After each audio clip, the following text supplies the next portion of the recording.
Dicen que el dinero no cambia a las personas, solo les da el valor para mostrar lo que realmente son. En el pequeño pueblo de San Miguel Totolapan, Guerrero, las herencias eran algo más que simples repartos de tierra o dinero.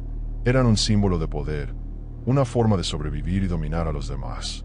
En medio de esa guerra silenciosa de familia, apareció Leandro Salazar, un hombre de unos 35 años, con una mirada tan cálida como falsa, y una sonrisa que escondía más de lo que mostraba. Leandro había crecido en una casa donde la ambición se respiraba como el polvo. Su padre, un agricultor amargado por no haber recibido nada de la fortuna familiar, murió jurando que su hijo algún día reclamaría lo que les correspondía por derecho. Y Leandro se lo tomó en serio. Con los años, empezó a visitar a sus tías, 3 hermanas mayores que su padre, doña Carmen, doña Aurelia y doña Inés. Las 3 vivían en la vieja hacienda de los Salazar, un caserón de tejas rojas y paredes gruesas, levantado en tiempos de porfiriato. Ahí guardaban los títulos de propiedad, los ahorros de toda una vida, y según los rumores del pueblo, un cofre con joyas antiguas que el bisabuelo había escondido antes de morir. Al principio, Leandro se mostraba amable, atento y servicial. Llevaba pan dulce por las tardes, ayudaba con la leña y escuchaba las largas historias de juventud de sus tías con una paciencia que parecía infinita.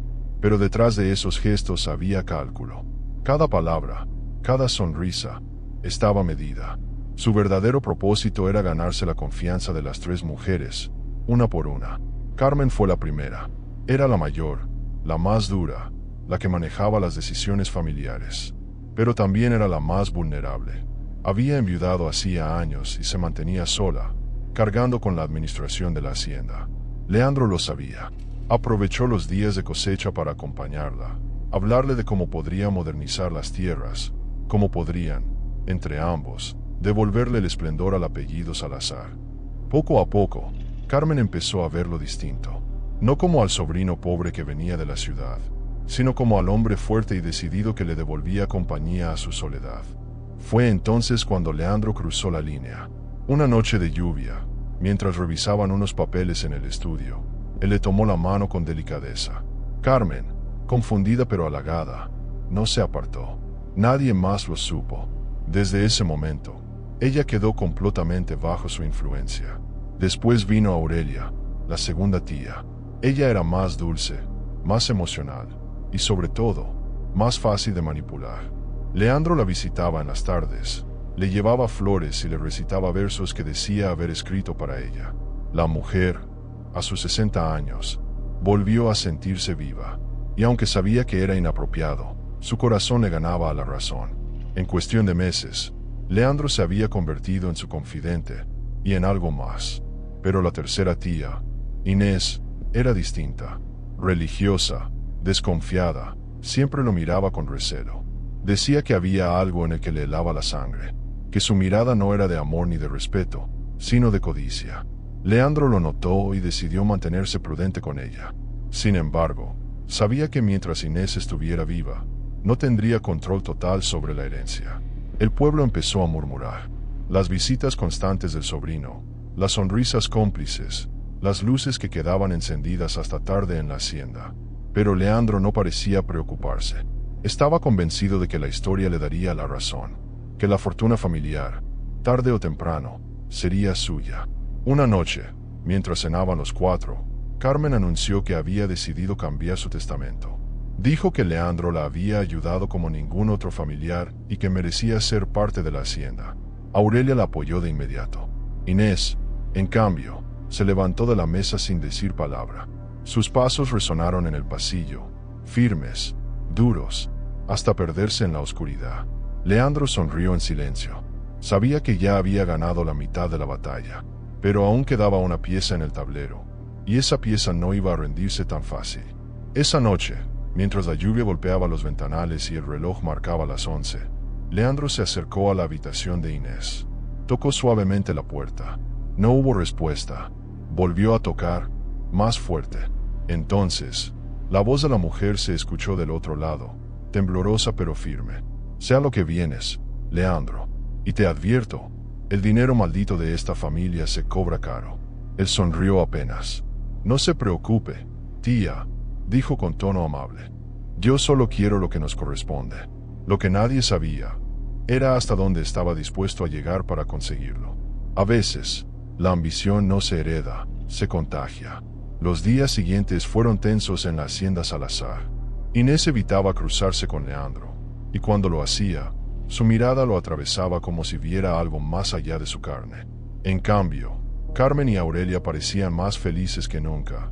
Caminaban tomadas del brazo de su sobrino, lo colmaban de atenciones y lo defendían de cualquier crítica del pueblo. Pero los rumores crecían. En el mercado, las mujeres susurraban que el joven Leandro tenía embrujadas a las viejas. Otros decían que las manipulaba con brebajes o rezos de bruja. Nadie se atrevía a hablarle directamente, pero todos lo miraban con desconfianza cuando pasaba por la plaza, vestido de lino y con esa sonrisa tranquila que nunca revelaba nada.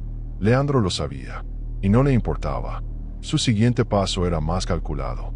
Empezó a hablar con Carmen sobre la necesidad de vender una parte de las tierras para cubrir los gastos de mantenimiento.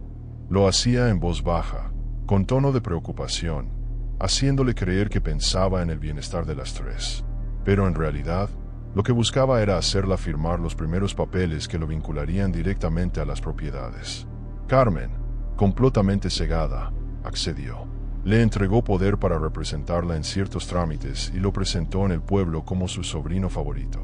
Aurelia, encantada con la idea, lo secundó. Inés, en cambio, se negó rotundamente. Ese muchacho no busca cuidar esta casa, le dijo una tarde a Carmen. Busca quedarse con ella. Pero Carmen ya no escuchaba razones. Leandro la había rodeado con halagos, detalles y caricias disfrazadas de afecto familiar. Y cada vez que Inés intentaba abrirle los ojos, Carmen reaccionaba con enojo. Poco a poco, la casa se dividió. 2 mujeres contra una, y un hombre que sonreía en silencio mientras las veía pelear. Esa división era exactamente lo que él quería. Un día, mientras revisaba unos documentos en la biblioteca, Leandro escuchó pasos suaves detrás de él. Era Aurelia. Llevaba un vestido claro, el cabello recogido y los ojos brillantes. Se acercó despacio y puso su mano en el hombro del hombre. «¿Sabes, Leandro?», dijo con voz baja. «Nunca había sentido que alguien me valorara tanto como tú». Él levantó la vista y le tomó la mano. «Usted merece ser feliz, tía».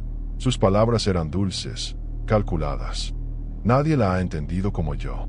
Aurelia sonrió, ruborizada. Fue en ese momento cuando cruzaron una línea invisible. La mujer, entregada por completo, comenzó a hacer todo lo que Leandro pedía. Firmó papeles, movió dinero, y lo defendió incluso ante su hermana Inés, a quien empezó a llamar loca por desconfiar del muchacho. Mientras tanto, Inés empezó a enfermar.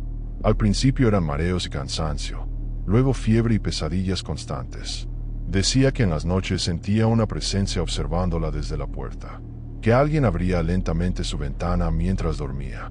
Carmen pensaba que eran delirios, pero Aurelia empezó a tener el mismo tipo de sueños. Un susurro en la oscuridad, una sombra al pie de la cama, una figura masculina que respiraba cerca. Ninguna imaginaba que Leandro había comenzado a drogar sus bebidas con pequeñas dosis de somníferos para debilitarlas poco a poco, mientras él manejaba todo lo demás. Lo hacía con cuidado, con precisión quirúrgica. No necesitaba matarlas, todavía, hasta que un día, algo cambió. Inés desapareció. Nadie supo cómo ni cuándo. La puerta de su habitación estaba cerrada por dentro, la ventana abierta y el piso lleno de huellas de barro. Carmen juró haber escuchado gritos en la madrugada, pero creyó que había sido una pesadilla. Aurelia despertó con el cuerpo temblando y la mente nublada.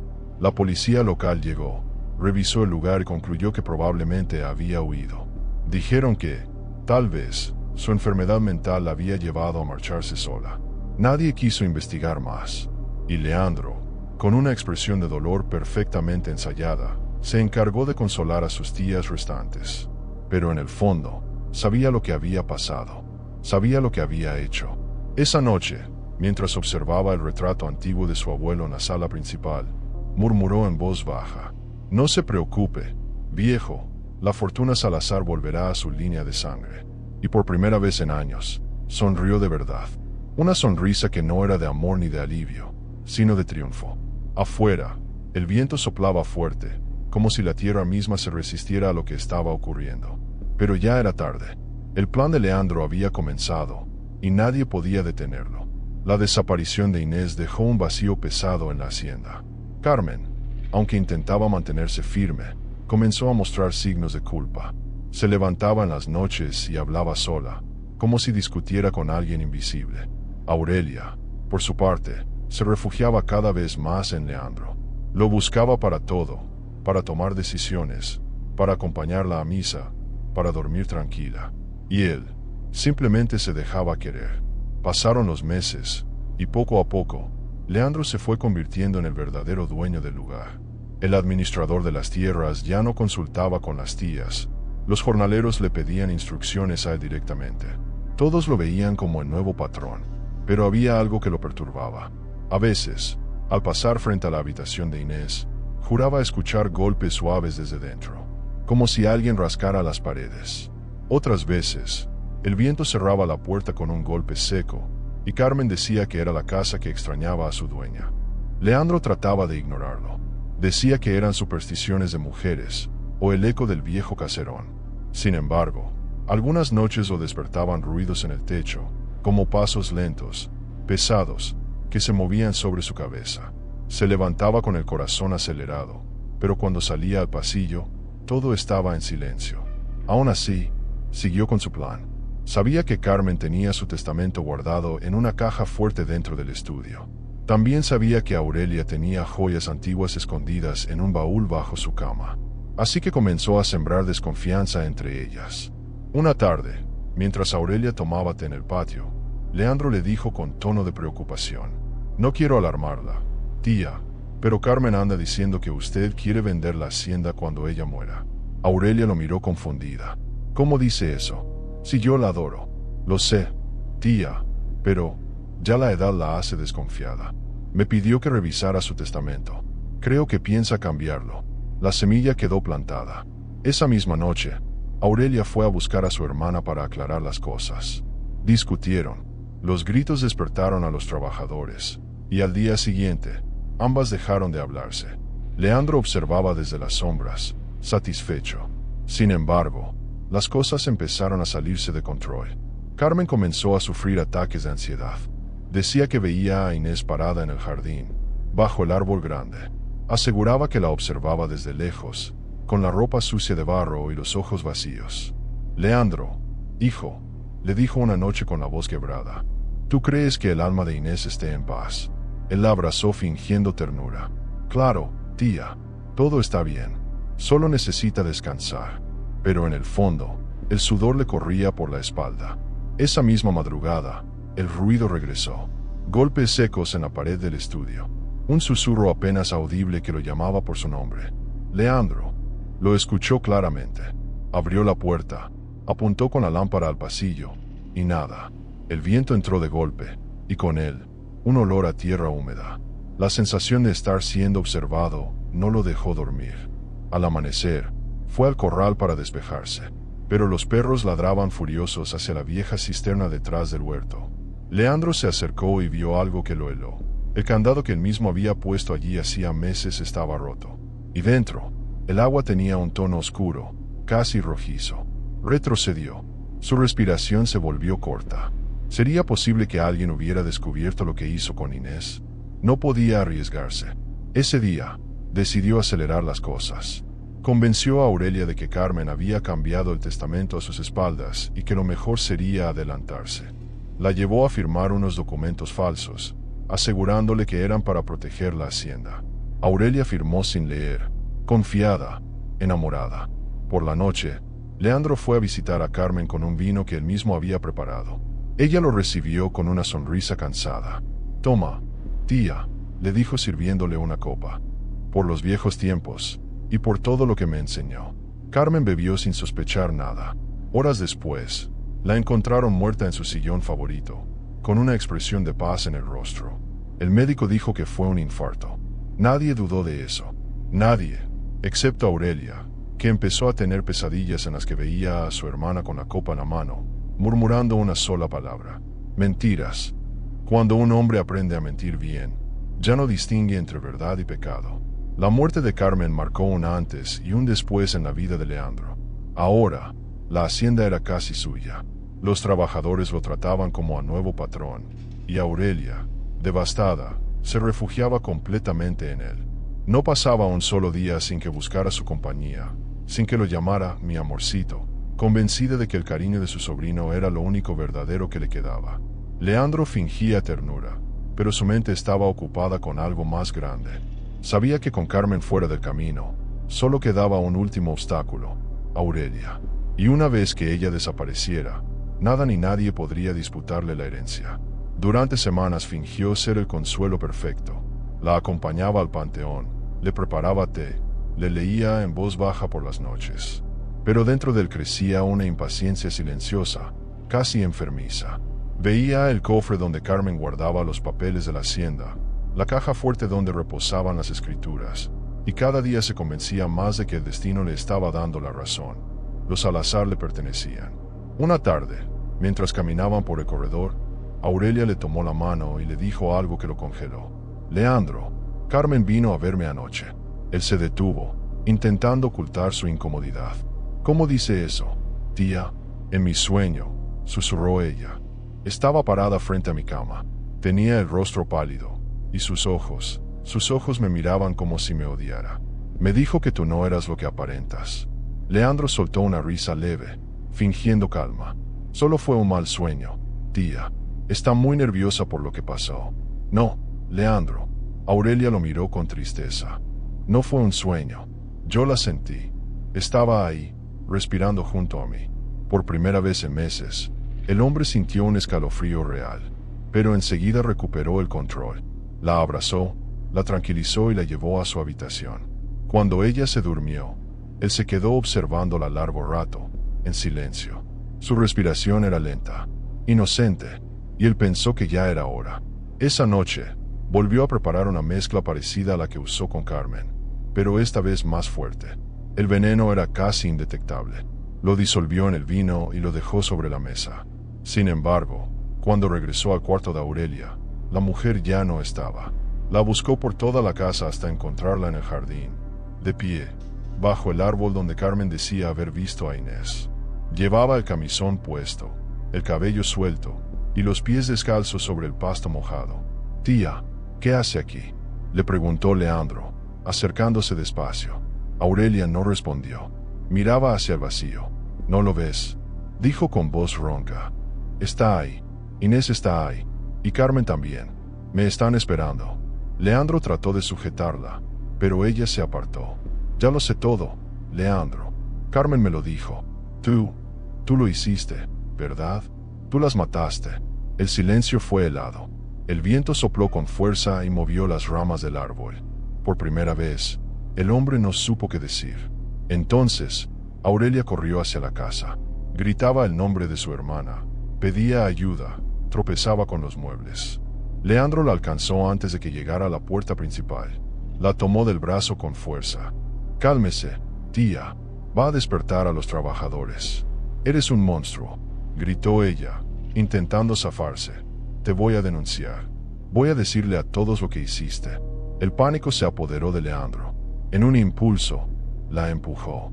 Aurelia cayó hacia atrás, golpeándose la cabeza contra el borde de una mesa.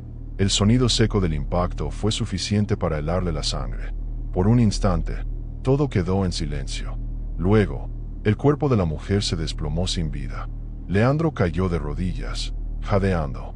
No era parte del plan. No quería hacerlo así, pero el daño ya estaba hecho. Y, una vez más, decidió cubrir sus huellas.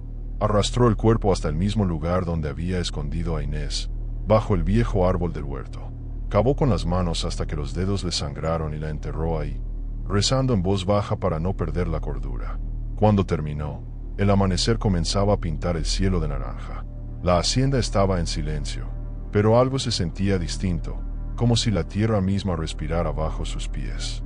Mientras limpiaba sus manos en el pozo, escuchó un susurro, suave, apenas audible. Ya somos 3, Leandro. Él se dio la vuelta, pero no había nadie. Solo el aire frío moviendo las ramas, y el eco de una voz que parecía salir de la tierra. Los días posteriores a la muerte de Aurelia fueron extrañamente tranquilos. Demasiado tranquilos. Los trabajadores notaron que ya no se veía a ninguna de las tías en la casa, pero Leandro explicó que ambas habían viajado a Cuernavaca por motivos de salud. Nadie se atrevió a cuestionarlo. Después de todo, él ya era el nuevo patrón. Durante un tiempo, todo pareció marchar como él lo había planeado. Vendió parte de las tierras, administró los ingresos y comenzó a renovar la hacienda. Incluso trajo de la ciudad a una mujer joven, llamada Clara, quien se encargaba de la limpieza y de preparar los alimentos. Ella no sabía nada de lo ocurrido, solo que trabajaba para un hombre de buena familia. Leandro empezó a disfrutar de su triunfo. Se vestía con elegancia, caminaba por los pasillos con aire de superioridad, y cada mañana observaba su reflejo en el espejo con una mezcla de orgullo y soberbia. Pero las noches eran otra historia. Todo comenzó con ruidos leves, pasos, susurros, el chirrido de una puerta que él juraba haber cerrado. Luego, el sonido de un vaso que caía al suelo sin razón aparente, un cuadro que amanecía torcido. Clara decía que la casa estaba embrujada, pero Leandro le ordenaba callar. Sin embargo, incluso él empezó a notarlo. Las 3 habitaciones donde habían dormido sus tías parecían respirar.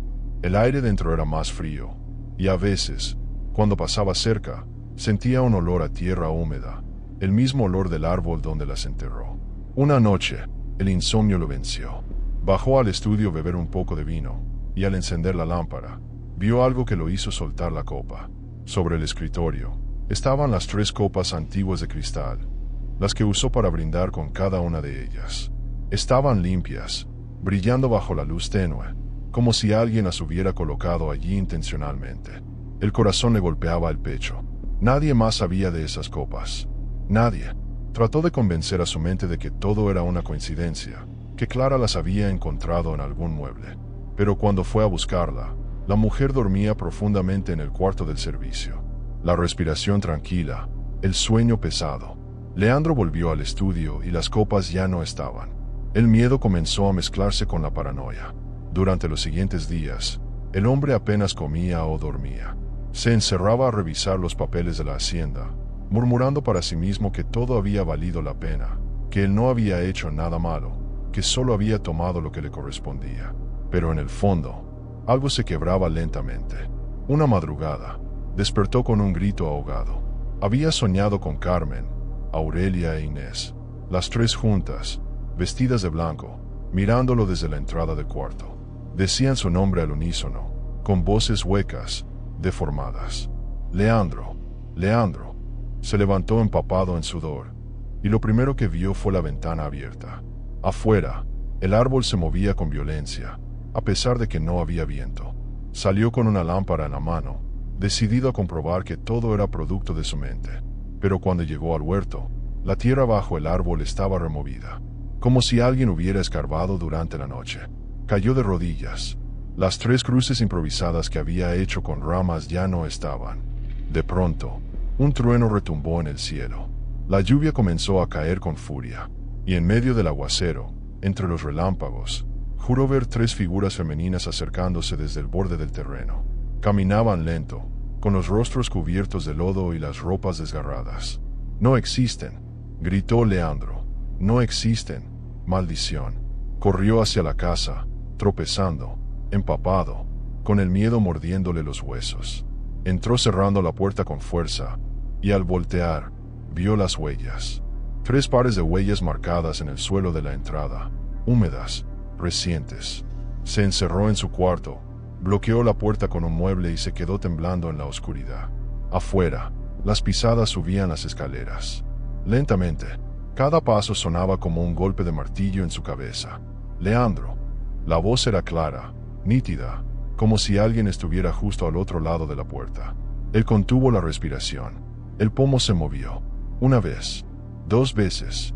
Luego, silencio. Cuando por fin amaneció, Clara tocó la puerta para llamarlo a desayunar. Lo encontró acurrucado en una esquina, con los ojos desorbitados, murmurando algo entre dientes. «No las entierres. Ellas vuelven, siempre vuelven». Los días que siguieron a la histeria de Leandro fueron un extraño tejido de normalidad y delirio. De día, la hacienda volvió a sus rutinas. Los pocos jornaleros que quedaban barriendo establos, el cantar de los gallos en la madrugada, el ruido sordo de la molienda. Pero por la noche, la casa se transformaba. Las sombras se estiraban más de lo acostumbrado, los pasillos parecían alargarse y cada crujido adquiría intención. Clara, la muchacha del servicio, observaba a su patrón con una mezcla de compasión y miedo. Al principio creyó que el hombre estaba enfermo del alma por las pérdidas, pero la duda floreció cuando lo encontró una mañana orinando sangre y murmurando entre dientes. Le preguntó si debía avisar a alguien, pero la miró con unos ojos tan vacíos que ella prefirió cerrar la boca. La casa no admitía chismes. Los secretos se castigaban con la indiferencia del pueblo. Una tarde, mientras limpiaba la biblioteca, Clara puso atención en un pequeño detalle. Bajo la alfombra vieja, cerca del escritorio de Leandro, había rastros de tierra reseca. No parecía barro reciente, sino la tierra que se arrastra en los bolsillos cuando alguien cava sin herramientas. El corazón le dio un vuelco. Recordó, como si una mano invisible se lo señalara, las noches en que escuchó golpes en la pared, las voces que llamaban nombres en la madrugada, y el olor a tierra húmeda que siempre volvía. No era curiosea, era un presentimiento que prorrumpía de la costilla. Con cuidado, porque la casa tenía ojos, arrastró la alfombra suavemente. Allí, enterrado unos centímetros debajo de la madera, encontró algo que pegó un grito contenido en su garganta. Un trozo de tela blanca emallado con raíces, manchas oscuras que no eran solo lodo. Clara retrocedió, mareada, y volvió a colocar la alfombra en su sitio como quien tapa una herida expuesta. Esa noche, no pudo dormir. Se quedó en la cocina encendiendo el fogón, escuchando el tic-tac de un reloj que parecía señalar la cuenta regresiva. A la madrugada, mientras Leandro dormía con la boca abierta y la respiración rasposa, ella se atrevió a asomarse al jardín. La luna, llena y alta, bañaba el árbol del huerto con una luz pálida. Clara recordaba las palabras ajadas de las tías, las historias del pueblo, y sintió que la casa la miraba fijamente. Entonces lo vio, una forma, junto al tronco, que no era del todo sombra. Clara se acercó sin pensar, con los dedos helados y la respiración contenida, y distinguió 3 protuberancias cubiertas de hojas. No era la tierra removida de la que hablaban los susurros. Era como si alguien hubiera intentado ocultar algo a la vista. El estómago de Clara se apretó. No tenía herramientas, solo su delantal y la navaja de cocina que siempre llevaba en la cintura. Con manos que le temblaban, empezó a raspar la tierra con la punta de la navaja, sintiendo el aire volverse más espeso. Lo que descubrió no fue inmediato. Primero vino la madera podrida de una caja, luego un borde de tela, y después, aquel color que no pertenece a la vida, hueso amarillento, quebradizo. Clara se alejó a vomitar, con la navaja cayendo y clavándose en la tierra húmeda. La luna parecía reír con un brillo cruel. En la casa, dentro, Leandro despertó con un sobresalto provocado por algo que creyó escuchar. Risas, débiles, mezcladas con llanto. Se incorporó y, por primera vez desde que todo comenzó, la certeza de que su dominio se desmoronaba fue más fuerte que el miedo. Cruzó el pasillo con pasos largos y silenciosos, tocando las paredes como quien toca el filo de un precipicio. Sabía, con esa claridad que tal vez solo la culpa concede, que el juego había terminado. Cuando salió a la galería, vio a Clara con las manos manchadas de tierra, con la cara pálida como el yeso. Sus ojos lo miraron sin el menor rastro de miedo reverente.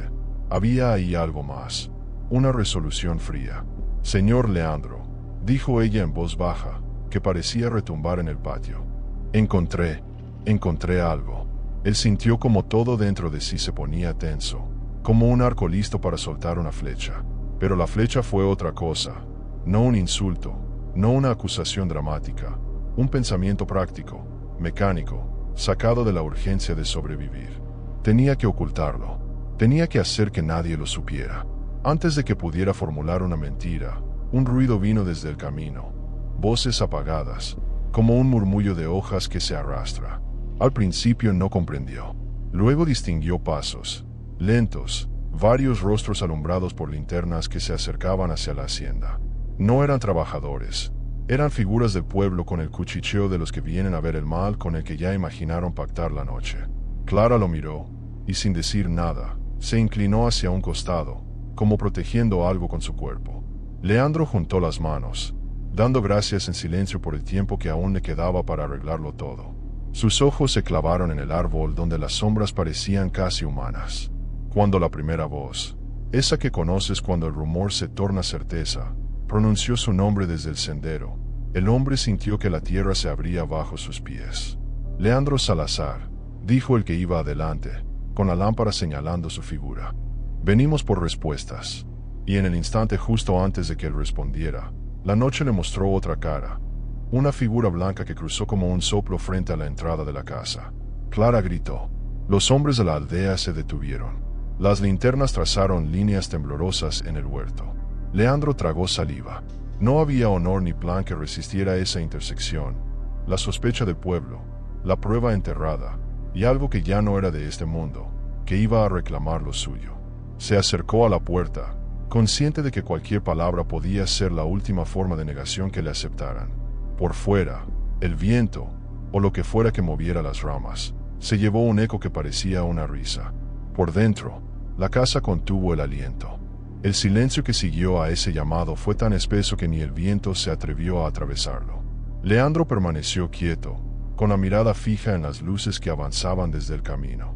El brillo de las linternas se reflejaba en el sudor que le corría por la frente. Sentía el pulso latiéndole en los oídos, mezclado con el sonido distante de un llanto que parecía salir de la tierra misma. Los hombres del pueblo se detuvieron frente a la entrada, mirándolo en silencio. Clara, pálida, sostenía una lámpara que apenas alumbraba su rostro desencajado. Nadie hablaba, como si las palabras fueran una ofensa ante lo que estaban a punto de presenciar. El capataz, un hombre viejo, de rostro endurecido por los años, fue el primero en romper el silencio. Dijeron que aquí había algo enterrado, algo que no debía estarlo. Leandro apretó los labios. Intentó responder, pero su voz le tembló, apenas un hilo quebrado. No sé de qué hablan, murmuró. Aquí no hay nada. Clara lo miró con desprecio, y con un gesto lento, señaló el árbol. Los hombres se acercaron. Uno de ellos hundió la pala en la tierra húmeda, y apenas dio el primer golpe, el olor salió disparado. Un hedor antiguo, pesado, mezcla de putrefacción y humedad atrapada. Leandro dio un paso atrás. Clara tapó su boca, y cuando el metal de la pala chocó con la madera podrida, todos retrocedieron. El capataz se agachó, movió los restos con las manos, y entonces lo vio, un cráneo, pequeño, de niño. El silencio se rompió con un grito. Uno de los hombres rezó, otro vomitó. Clara cayó de rodillas. Leandro quiso correr, pero los pies no le respondieron. Era como si el suelo se aferrara a él, como si las raíces que emergían del árbol lo reclamaran también. ¿Qué hiciste, Leandro?, le gritó el capataz, con la voz quebrada. ¿Qué hiciste con ellos? El hombre se llevó las manos a la cabeza. Yo solo quería que se callaran, gritó de pronto, fuera de sí. Ellos me quitaban todo, todo lo que era mío. Los murmullos se convirtieron en alaridos. Las linternas titilaron. Y en medio del caos, Clara vio algo que los demás no notaron. Una figura, entre las sombras del huerto. Era una mujer.